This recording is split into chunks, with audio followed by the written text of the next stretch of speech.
So hello everyone, कैसे हैं सब लोग? कैसे चल रही सबकी पढ़ाई? बढ़िया चल रही है एकदम। तो हमारा एक टॉपिक बचा हुआ था वेव ऑप्टिक्स में, लास्ट टॉपिक है ये वेव ऑप्टिक्स का। ओके, सो आज हम लोग वेव ऑप्टिक्स को खत्म कर देंगे। लास्ट जो लेक्चर्स था वहां पे हमने डिफ्रैक्शन वाली कहानी खत्म की थी। अगर अभी तक वो वीडियो नहीं देखा है तो जाओ देखो, वहां पे हम लोगों ने डिफ्रैक्शन खत्म कर दिया है बहुत बेहतरीन तरीके से। आज हम लोग डिस्कस करेंगे रिजॉल्विंग पावर के ऊपर, रेलिंग्स क्राइटेरिया के ऊपर, और रिजॉल्विंग पावर ऑफ माइक्रोस्कोप देखेंगे और रिजॉल्विंग पावर ऑफ टेलीस्कोप देखेंगे। ओके, इन दोनों का फॉर्मूला बहुत इंपॉर्टेंट है, ध्यान देना। इन दोनों का फॉर्मूला बहुत इंपॉर्टेंट है, उस पर सवाल बनते हैं। ओके, तो let us start with topic. Hello everyone, my name is Sanjeev Pandey और स्वागत है आपका अपने प्यारे से चैनल में, खूबसूरत से चैनल में, जेआर कॉलेज में। सो स्टार्टिंग से एंड तक वीडियो देखना, बुक पेन लेके बैठ जाओ, अपना बेहतरीन खुद से नोट्स बनाओ जो कि तुमको काम आएगा एग्जाम के दौरान। सबसे पहले हम डिस्कस करेंगे भाई what is resolving power. Resolving power होता क्या है? Okay, what is resolving power, क्या होता है रिजॉल्विंग पावर? तो रिजॉल्विंग पावर होता है किसी भी optical instrument. Okay, optical instrument में क्या क्या आ गया भाई? हमारी आंखें इज ऑप्टिकल इंस्ट्रूमेंट, ये कैमरा, ओके, फिर तुम्हारा टेलीस्कोप, माइक्रोस्कोप, ये सारी की सारी चीजें जो है ना, इनको ऑप्टिकल इंस्ट्रूमेंट बोला जाता है। ओके, तो हर ऑप्टिकल इंस्ट्रूमेंट की एक एबिलिटी होती है। ओके, एक हम लोग बोल सकते हैं खासियत होती है, एक काबिलियत होती है कि वो ऑब्जेक्ट को डिस्टिंग्विश कर सकता है। जैसे अगर मैं तुमको बोलूं कि भाई ये कितना उंगली है, तुम बोलोगे 2 उंगली है क्योंकि तुमको ये दिख रहा है। बट मान लो यही 2 उंगली में तुमको 100 किलोमीटर दूर खड़े होकर मैं तुमको दिखाऊं तो तुमको नहीं दिखेगा। 100 किलोमीटर क्या, लेट्स से 500 मीटर पे मैं खड़े होकर तुमको दिखाऊं ये 2 उंगली, तो तुम डिस्टिंग्विश नहीं कर पाओगे कि सर 2 उंगली दिखा रहे हैं कि या 3 उंगली दिखा रहे हैं कि 1 उंगली दिखा रहे हैं। मतलब हमारी आंखों का जो लिमिट है वो खत्म हो जाएगा। तो जब तक मैं क्लियरली इन दोनों को डिस्टिंग्विश कर पा रहा हूं, जब तक मैं क्लियरली डिस्टिंग्विश कर पा रहा हूं, वहां तक मेरी आंखों का रिजॉल्विंग पावर है। ओके, मतलब वहां तक मेरी आंखों का रिजॉल्विंग पावर है। Generally human eyes have resolving power of 50 metre के आसपास। ओके, तो what is resolving power? The ability of an optical instrument, okay, the ability of an optical instrument to distinguish two physically separated as two distinct object. Okay भाई, जो दो physically separated है उसको हम बता सकते हैं कि ये 2 डिस्टिंक्ट ऑब्जेक्ट है। ओके, ऐसा नहीं कि ये 2 ऑब्जेक्ट है, ये 2 उंगली है तो क्लियरली 2 उंगली अलग अलग है, तो मैं उसको बता सकता हूं कि हाँ, कब तक? जब तक मैं उसको क्लियरली देख सकता हूं 2 उंगली अलग अलग है। थोड़े टाइम बाद क्या होगा? थोड़े टाइम बाद वो दोनों उंगली आपस में मर्ज होना चालू हो जाएंगे। ओके, अब वो अभी भी 2 अलग अलग है बट मुझे दिखाई देंगे कि 2 मर्ज हुआ है, तो वहां पे मेरी रिजॉल्विंग पावर खत्म हो गई। ऐसा तो the ability of an optical instrument to distinguish two physically separated as two distinct object is known as resolving power। Okay, वो उस ऑप्टिकल इंस्ट्रूमेंट का रिजॉल्विंग पावर होता है। ओके, जैसे हम कैमरा में भी फोकस करते हैं भाई, कभी कभी हम बहुत पास रख देते हैं ऑब्जेक्ट के कैमरा, तो वो जो कैमरा है वो 2 ऑब्जेक्ट को डिस्टिंग्विश नहीं कर पाता, इसलिए वो मर्ज कर देता है दोनों ऑब्जेक्ट को, वो फोकस नहीं हो पाता है बिकॉज वो उसका रिजॉल्विंग पावर पे नहीं है। हम कैमरे को जैसे ही पीछे लेते हैं वो वापस 2 ऑब्जेक्ट को डिस्टिंग्विश करना चालू कर देता है, मतलब 2 ऑब्जेक्ट को अलग अलग ऑब्जेक्ट बना देता है। तो इसका मतलब वो उसका रिजॉल्विंग पावर के क्राइटेरिया में है। अब जो रिजॉल्विंग पावर है बेसिकली वो डिपेंड किस पे करता है? ओके, जनरली जो रिजॉल्विंग पावर है वो 2 चीजों पे डिपेंड करता है मेनली। ऐसे तो मल्टीपल रीजन है बट 2 मेन रीजन है। एक तो डिपेंड करता है एपर्चर के ऊपर। Okay, aperture is nothing but a size of that lens, size of that diameter of that optical instrument. Okay, वो जो लेंस इस्तेमाल कर रहे हैं हम, जैसे हमारी आंखें हैं तो हमारी आंखें के साइज पे, कैमरा है तो कैमरा के लेंस के साइज पे, टेलीस्कोप है तो टेलीस्कोप के एपर्चर, उसके लेंस के डायमीटर के साइज पे। ओके, तो वो एपर्चर पे डिपेंड करता है। और नेक्स्ट चीज है वेवलेंथ। ओके भाई, कौन सी लाइट की वेवलेंथ आ रही है? ओके, कौन सी लाइट की वेवलेंथ उस लेंस पे पड़ रही है। जैसे यहां पे व्हाइट लाइट पड़ रही है, हो सकता है वो इंफ्रारेड हो, वो यूवी रेज हो, विजिबल हो, कुछ भी हो सकता है, तो वो उसके वेवलेंथ पे डिपेंड करती है। 2 चीजों पे डिपेंड करती है, ये नोट डाउन कर लेना। ओके, कहीं ना कहीं ये एमसीक्यू में सवाल आता है। नेक्स्ट हम डिफाइन करते हैं विजुअल एंगल। ओके, क्या डिफाइन करते हैं? Visual angle. अब व्हाट इज विजुअल एंगल? भाई विजुअल एंगल क्या होता है? मान लो अगर ये एक ऑब्जेक्ट है तो ये ऑब्जेक्ट कितना मिनिमम एंगल बना रहा है मेरी आंखें इसको देखने के लिए। Okay, that is called as visual angle. जैसे मान लो कि इस ऑब्जेक्ट को देखने के लिए मेरी आंखें ऐसा एक एंगल बना रही है, सुनो, तो ये जो एंगल है ना, that is called as visual angle. इस एंगल को विजुअल एंगल बोला जाता है। ओके, जो मेरी आंखें इसको देखने के लिए बना रही है, लाइक ऐसा। मान लो यहाँ पे ऑब्जेक्ट है तो इन दोनों ऑब्जेक्ट को देखने के लिए मेरी आंखें यहाँ पे कुछ तो एंगल बना रही है, this is called as visual angle. इसको हम विजुअल एंगल बोलते हैं, उसको अल्फा, टीटा कुछ भी नाम दे सकते हो। यही सेम चीज हमने रे ऑप्टिक्स में डिफाइन किया था, अगर तुमको याद होगा, visual angle for the microscope, okay, और टेलीस्कोप। उसी विजुअल एंगल को हम बोलते हैं लिमिट ऑफ रेजोल्यूशन। क्या बोलते हैं? Limit of resolution. जनरली उसको थीटा या अल्फा से डिफाइन करते हैं हम, ओके, लिमिट ऑफ रेजोल्यूशन बोला जाता है उसको, ओके। और इसी लिमिट ऑफ रेजोल्यूशन को अगर मैं रेसिप्रोकल करूंगा तो उसको बोला जाता है रिजॉल्विंग पावर, उसको बोला जाता है रिजॉल्विंग पावर, ओके। अगर मैं उसी चीज को मैं ये कर रहा हूं, क्या बोलते हैं, रेसिप्रोकल कर रहा हूं, किसको? लिमिट ऑफ रेजोल्यूशन को, मतलब उस एंगल को, उस विजुअल एंगल को अगर मैं रेसिप्रोकल कर रहा हूं तो उसी चीज को बोला जाता है the reciprocal of the limit of resolution is called as resolving power. तो यहां पे अगर हम देखने जाए तो रिजॉल्विंग पावर में और लिमिट ऑफ रेजोल्यूशन में इनवर्सली प्रोपोर्शनल होता है, ओके, ये याद रखना। क्लियर? यस और नो? हाँ या ना?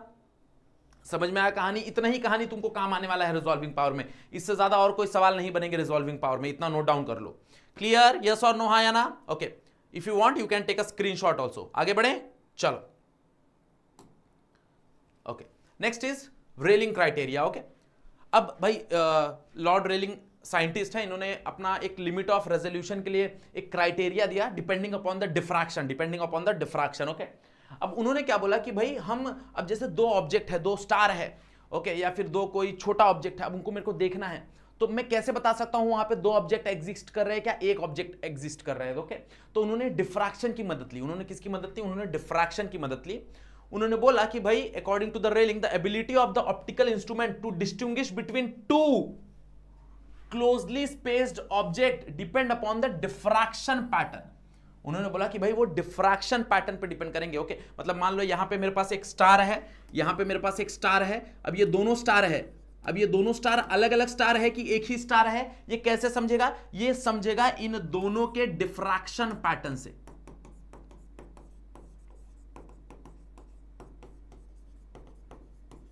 ओके, ये समझेगा इन दोनों के डिफ्रैक्शन पैटर्न से, okay.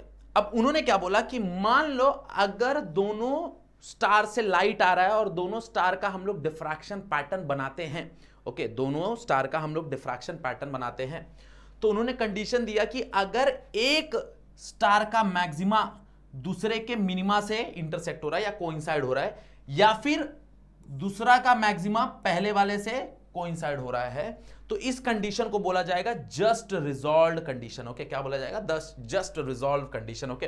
According to this criteria two object are just resolved when, ये स्टेटमेंट ध्यान दो, when first minimum of the diffraction pattern of one source, okay, एक सोर्स का मिनिमम दूसरे के central maxima, okay, coincide with the central maxima of diffraction pattern of other source. अगर ऐसा है तो हम उसको बोलेंगे जस्ट रिजॉल्व्ड। क्या बोलेंगे हम उसको? Just resolved. समझ में आ रहा है? ओके। अगर वैसा नहीं है, अगर मान लो कि भाई दोनों कोइंसाइड हो रहे हैं आपस में, तो उसको हम अनरिजॉल्व बोलेंगे, दिस इज द अनरिजॉल्व। और अगर मान लो दोनों बहुत ज्यादा सेपरेटेड हैं, तब हम उसको वेल रिजॉल्व बोलेंगे। तो यहां पे हमारे पास देखो दो ऑब्जेक्ट है, दोनों ऑब्जेक्ट का हमारे पास डिफ्रैक्शन पैटर्न है, और कैसे वो अपीयर होता है ऑन स्क्रीन वो हमको दिख रहा है। अगर ऐसा अपीयर हो रहा है मतलब वो भाई कहीं ना कहीं अनरिजॉल्व पैटर्न है। क्या है? अनरिजॉल्व है, ओके। मतलब वो दोनों रिजॉल्व नहीं है, मतलब हो सकता है वहां पे दो स्टार ना हो, ऐसा हो सकता है, ओके, क्योंकि हम वो रिजॉल्व नहीं कर पा रहे। अगर मान लो ऐसा है कि भाई दोनों अलग अलग हैं, दोनों का जो डिफ्रैक्शन है, एक का मैक्सिमा सेंट्रल मैक्सिमा दूसरे के मिनिमा से कोइंसाइड हो रहा है, तो इसका मतलब वो जस्ट रिजॉल्व हो रहा है, मतलब वहां पे दो अलग अलग स्टार है। और अगर मान लो दोनों बहुत दूर हैं, लाइक इसका सेंट्रल मैक्सिमा इसके मिनिमा से बहुत दूर है और इसका सेंट्रल मैक्सिमा इसके मिनिमा से बहुत दूर है, इसका मतलब वो वेल रिजॉल्व है, मतलब वहां पे दो ऑब्जेक्ट हैं, दो सोर्स वहां पे अवेलेबल हैं। And this is the criteria given by the railing, इसलिए हम इसको railing criteria for limit of resolution बोलते हैं। अगेन बहुत इंपॉर्टेंट टॉपिक है, 2 मार्क के लिए जनरली ये सवाल पूछ लेते हैं, जनरली ये सवाल 2 मार्क के लिए तुमको दिख जाएगा बोर्ड में, ओके। तो कुछ नहीं लिखना है, बस 2 स्टेटमेंट है, ये दोनों स्टेटमेंट लिख दो और ये डायग्राम बना दो। हाँ, ऊपर वाला डायग्राम अगर तुम नहीं बना पा रहे हो, अगर तुम ये वाला डायग्राम नहीं बना रहे हो तो ये वाला कंपलसरी है भी नहीं, हमको सबसे ज्यादा कंपलसरी है ये डायग्राम कि भाई एक का मैक्सिमा दूसरे के मिनिमा से कोइंसाइड होना चाहिए। इसको ऐसे बना सकते हो तुम, मान लो हमारे पास 2 सोर्स है, तो पहला सोर्स बना लो ऐसा, बराबर। तो ये पहले सोर्स का मैक्सिमा हो गया, मैक्स हो गया, और ये पहले सोर्स का मिनिमा हो गया, मिनिमम है ये दोनों। तो दूसरे सोर्स का जो मिनिमम है ना वो इसके नीचे आने दो, तो इसके नीचे आ गया ऐसा, और इसके डायरेक्टली ऊपर इसका मैक्सिमा जाने दो। क्लियर? तो ये बन गया जस्ट रिजॉल्व की कहानी, ये बन गया जस्ट रिजॉल्व की कहानी। समझा? यस और नो? ओके, सिंपल डायग्राम है। अगर तुम ये डायग्राम बना देते हो तो जनरली, और स्टेटमेंट लिख देते हो ये दोनों स्टेटमेंट, तो तुमको 2 मार्क का सवाल है तो 2 मार्क आराम से मिल जाएगा। समझा? यस और no? Okay, next we have a formula. हमारे पास फॉर्मूला है रिजॉल्विंग पावर ऑफ, जैसे मैंने बताया टेलीस्कोप, और रिजॉल्विंग पावर ऑफ हमारे पास माइक्रोस्कोप का। तो वो दोनों फॉर्मूला हमको यहां पे डिस्कस करना है। तो सबसे पहले हम डिस्कस करेंगे that is resolving power of microscope. Okay, microscope का रिजॉल्विंग पावर क्या होता है, किस पे डिपेंड करता है, वो सारी कहानी हम डिस्कस करेंगे। ओके, तो अगर मान लो हम 2 ऑब्जेक्ट को माइक्रोस्कोप से देख रहे हैं, ओके, लेट्स से हम 2 ऑब्जेक्ट को माइक्रोस्कोप से देख रहे हैं।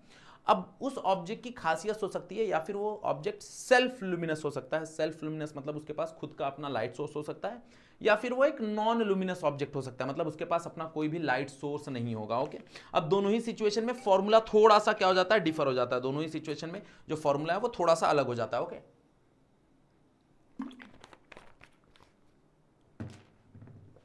हम लोग दोनों ही कंडीशन में बात करेंगे। सबसे पहले हम बात करेंगे भाई जो नॉन लुमिनस ऑब्जेक्ट है। ओके, नॉन लुमिनस मतलब जिसके पास खुद का लाइट सोर्स नहीं है। जैसे ये मार्कर, भाई ये मार्कर के पास खुद का कोई लाइट सोर्स नहीं है, इसके ऊपर लाइट गिर रही है, वो रिफ्लेक्ट हो रही है, तब हम इसको देख पा रहे हैं। ओके, जैसे लाइट, सन, ओके, जुगनू, तुमको पता होगा। ओके, तो वो सारे सब उनके पास अपना खुद का लाइट सोर्स है, तो उनको बोलता है सेल्फ लुमिनस ऑब्जेक्ट। ओके, तो अगर मान लो हम नॉन लुमिनस ऑब्जेक्ट को देख रहे हैं, तो यहां पे कहानी समझो भाई, यहां पे जो पाथ डिफरेंस है वो हमेशा बराबर होता है 2a sin अल्फा। ओके, अब what is 2a sin alpha, what is a here?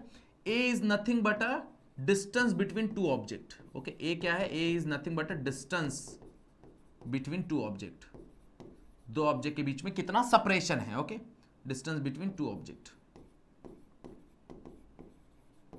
उसको डिस्टेंस बोल लो, सेपरेशन बोल लो, दोनों ही चलेगा, कोई प्रॉब्लम नहीं है। Okay, so what is alpha here? Alpha is nothing but a visual angle. Okay भाई, कि वो जो ऑब्जेक्ट है वो उस लेंस पे, उस इंस्ट्रूमेंट पे कितना विजुअल एंगल बना रहा है, this is nothing but a alpha.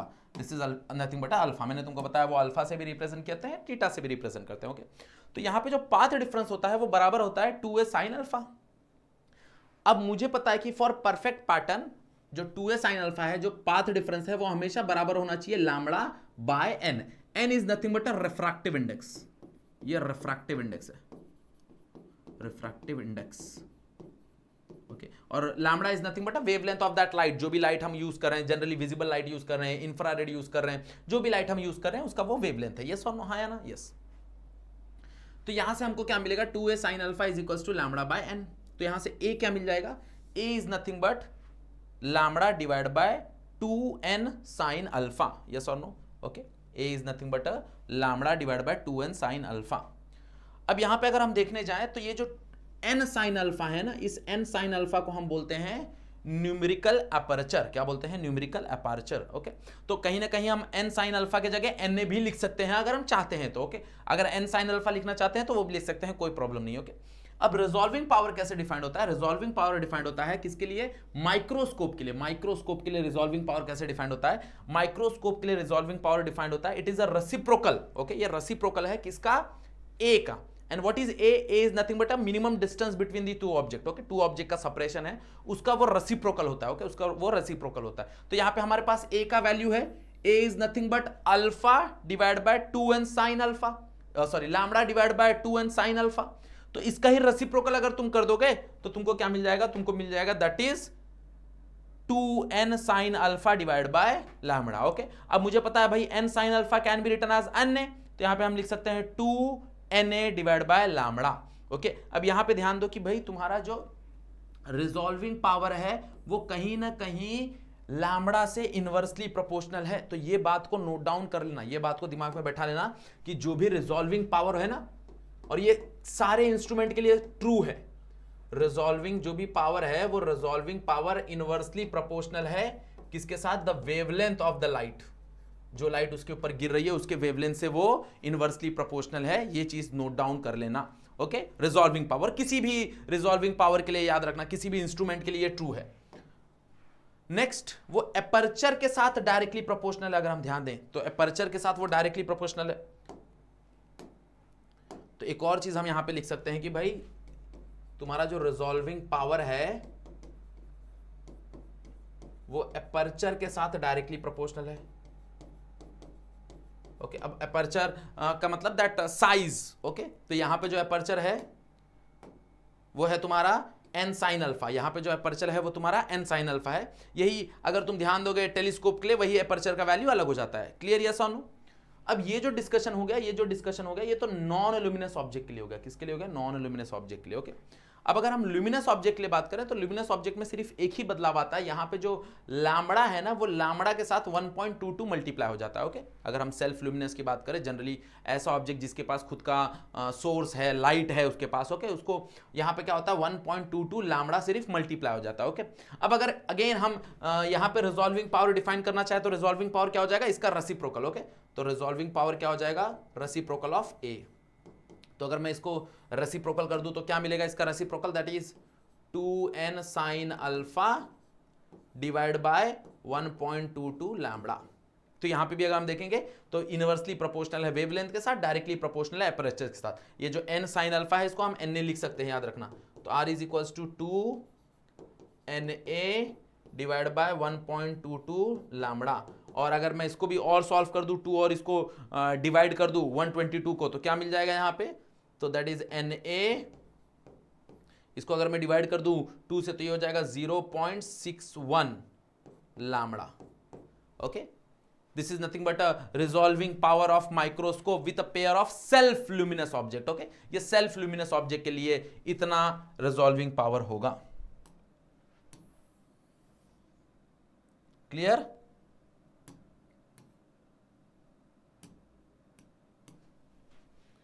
Yes और नो? हाँ या ना?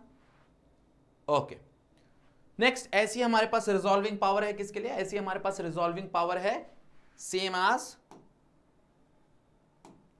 टेलीस्कोप के लिए। ओके, सेम एज टेलीस्कोप के लिए। अब टेलीस्कोप का रिजॉल्विंग पावर कैसे डिफाइंड होता है? टेलीस्कोप का रिजॉल्विंग पावर डिफाइंड होता है,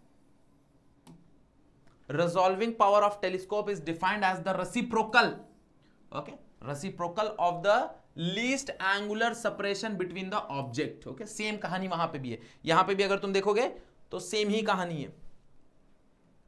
व्हाट इज आर का डेफिनेशन? आर का definition is nothing but 1 by A. And what is A? A is nothing but a separation between two object, but ये linear separation है because A is nothing but a distance. वहां पे जो बात हो रहा है वो एंगुलर सेपरेशन की बात हो रही है, क्योंकि वहां पे हम थीटा की बात कर रहे हैं। ओके, तो this is angular separation. Okay, मतलब कहीं ना कहीं जो तुम्हारा आर है वो रेसिप्रोकल है किसका? थीटा का। And what is theta? Theta is nothing but angular separation. याद रखना, यहां पे जो थीटा है ना, theta is nothing but angular separation, angular separation between two object, angular separation between two object. Okay, तो R is nothing but a reciprocal of theta. अब what is theta? Here theta is defined as 1.22 lambda divide by D. Okay, और where D is, यहां पे देखो D में थोड़ा सा confusion होता है। D is nothing but diameter of lens, because हम यहां पे कैपिटल डी जो यूज करते हैं वो यूज करते हैं distance between the screen and slit, but यहां पे जो डी है वो ध्यान देना कि भाई that is the diameter of the lens, वो लेंस का एपर्चर साइज है, डायामीटर है वो।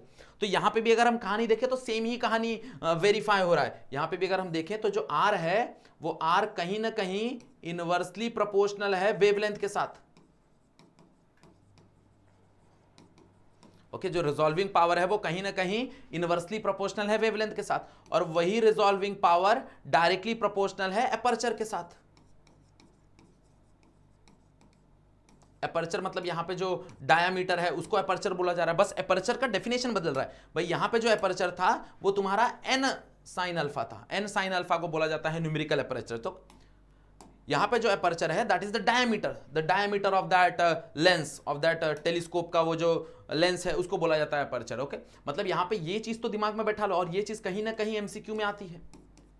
ये एमसीक्यू में इसका सवाल बनता है कि भाई जो रिजॉल्विंग पावर है टेलीस्कोप का वो वेवलेंथ के साथ क्या है? वो इनवर्सली प्रोपोर्शनल है, और वहीं पे जो एपर्चर है, जो डायमीटर है, उसका साइज जो है क्या बोलते हैं लेंस का, उसके साथ वो डायरेक्टली प्रोपोर्शनल है। ये चीज पे ध्यान देना, ये चीज पे सवाल बनते हैं एमसीक्यू में। ओके, बाकी फॉर्मूला है, अगर न्यूमेरिकल में सवाल बने तो 1 या 2 मार्क के लिए सवाल बनते हैं, बहुत छोटे से न्यूमेरिकल बनते हैं, इसके ऊपर हम डिस्कस करेंगे न्यूमेरिकल, याद रखना।